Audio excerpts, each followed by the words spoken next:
बिस्मिल्लाहिर्रहमानिर्रहीम। अस्सलाम वालेकुम। अवान होम्योपैथिक सेंटर से डॉक्टर मोहम्मद अरशद अवान आपसे मुखातिब हूँ। आज का जो हमारा प्रोग्राम है, आम तौर पर तिल्ली का बढ़ जाना ख़ासकर ये बच्चों में देखने में आता है, जिसको मेडिकल लैंग्वेज में स्प्लीनोमेगली कहते हैं। तिल्ली बढ़ने की मुख्तलिफ़ वजूहात होते हैं।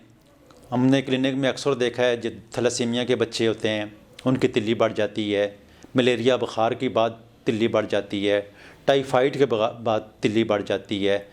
मुख्तलिफ़ कंडीशन में बहुत सारे बच्चों में और बड़ों में, बुज़ुर्गों में, जवानों में, मुख्तलिफ़ एज के लोगों में, मुख्तलिफ़ बीमारियों में तिल्ली का बढ़ना आम पाया जाता है। तिल्ली जब बढ़ जाती है तो उसकी वजह से पेट में दर्द होना, तिल्ली के मकाम के ऊपर दर्द होना, चेहरे का जर्द हो जाना, खून की कमी हो जाना, इस तरह के सिम्टम्स जो हैं वो देखने को मिलते हैं। जब तिल्ली बढ़ती है तो उसकी वजह से ट्रीटमेंट न होने की वजह से या ना मिलने की वजह से या सही मेडिसिन ना मिलने की वजह से काफ़ी अरसा तक लोग परेशान देखे हैं। लेकिन हमारे होम्योपैथिक में इसका बड़ा बेहतरीन इलाज किया जाता है।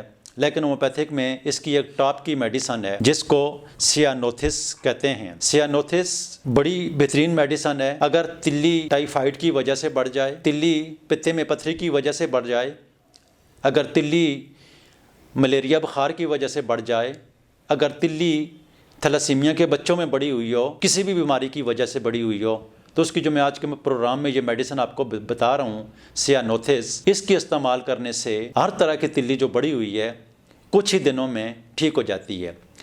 इस मेडिसिन को आप मैक्सिमम 10 से 15 दिन तक इस्तेमाल करेंगे तो तिल्ली जो बढ़ी हुई है वो नॉर्मल होना शुरू हो जाएगी। और अगर क्रॉनिक केस है और तिल्ली काफ़ी अरसा से बढ़ी हुई है तो इस मेडिसिन को आप जब तक तिल्ली ठीक नहीं होती है तब तक जारी 3 महीने 4 महीने तक भी जारी रख सकते हैं। लेकिन ओवरऑल जो है 10 से 15 दिन में जो तिल्ली बढ़ी हुई है इस मेडिसिन के इस्तेमाल करने से ठीक हो जाती है। इस मेडिसिन को ज़्यादातर तक भी इस्तेमाल कर सकते हैं। और कोई ऐसी बीमारी है कि बच्चे की तिल्ली, फ़र्ज़ करें थैलेसीमिया के पेशेंट में, हमें रूटीन में बहुत सारे बच्चे ऐसे मिलते हैं, मेरी क्लिनिक में इसके कैंप लगते हैं और बहुत सारे थैलेसीमिया के पेशेंट जब मैं देखता हूँ उनकी तिल्ली बड़ी हुई होती है, जिसकी वजह से उनमें खून की कमी का एक आम मसला रहता है। हेपेटाइटिस के मरीज़ों में तिल्ली बड़ी हुई मिलती है। तो किसी भी वजह से अगर तिल्ली बड़ी हुई है तो इस मेडिसिन को लेकर इस्तेमाल करें। सियानोथिस 30 में लेनी है। सुबह, दोपहर, शाम खाने से पहले 2 कतरे सुबह, 2 कतरे दोपहर, 2 कतरे रात, थोड़े से पानी में डालकर इस्तेमाल करें। अल्लाह ताला के फजल से सिर्फ इस एक मेडिसिन को इस्तेमाल करने से तिल्ली बड़ी हुई ठीक हो जाएगी। प्रोग्राम सुनने का बहुत शुक्रिया। अपनी दुआओं में याद रखना। अल्लाह हाफिज़। अस्सलाम वालेकुम।